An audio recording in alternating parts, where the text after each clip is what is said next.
यार सर नहीं आए अभी तक, कुछ पता है इस बारे में? वो आ गए। अस्सलाम वालेकुम बच्चों। वालेकुम सलाम। बच्चों सबने फीस जमा करवा दी है? Yes sir. मोहसिन बेटा आप बताओ कितने माह की फीस जमा करवाई है आपने? साजी 1 माह की।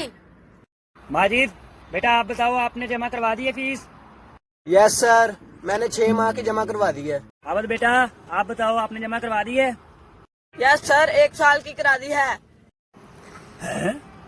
साल की करा दी? Yes sir. वेरी गुड बच्चा, वेरी गुड। अच्छा बच्चों मैं आप लोगों से सवाल पूछूंगा बारी बारी तीनों से, ठीक है? मोहसिन ने मुझे फीस कम दी थी, इससे ना मुश्किल सवाल पूछूंगा। इसने फीस मुझे कम दी थी। अच्छा मोहसिन तुम्हारे पास थे 500 रुपए, तुम्हें शुमाइला ने देखा तुम्हारे पास कितने पैसे रह गए? ये क्या सवाल है? अरे कौन भौंक रहा है ये बदतमीज? काम चल रहा है और ये निकलो बाहर, निकालो इसको बाहर निकालो।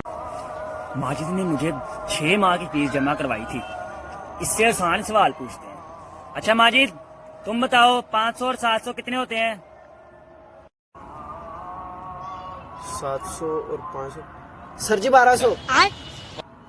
शाबाश माजिद, अच्छा बच्चा है। मोहसिन तुम तो नालायक हो, माजिद ने सही जवाब दिया। आबिद अब तुम बताओ।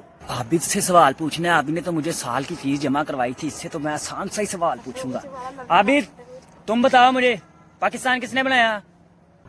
सर जी मजदूरों ने और मिस्त्रियों ने। शाबाश बेटा, बहुत बढ़िया। शाबाश शाबाश, आबिद ने सबसे अच्छा जवाब दिया है तीनों बच्चों में से। तालियां बजाओ आबिद के लिए। अस्सलाम वालेकुम दोस्तों, हम आपको एंटरटेन कर रहे हैं अच्छी अच्छी वीडियो बनाकर, फनी वीडियो बनाकर। तो हमें लाइक करें, सब्सक्राइब करें, कमेंट करें। जरूर करना है आपने सब्सक्राइब और लाइक जरूर करना है, और कमेंट करके जरूर बताना है कि हम कैसी वीडियो बनाते हैं। अल्लाह हाफिज। ओ नहीं कैंसिल हाँ। कर, कैंसिल कर। की है हुण की है? ओ दस दे तेनू। 10 ਇੱਥੇ 10 कैंसिल तो कर। ਦੱਸ ਦੇ ਯਾਰ ਮੈਂ। ओ कैंसिल कर। नहीं, मैं- इन्हें भी फनी बनाइए, कैंसिल कर। ਓ ਯਾਰ ਤੂੰ ਦੱਸ। नहीं कैंसिल कर।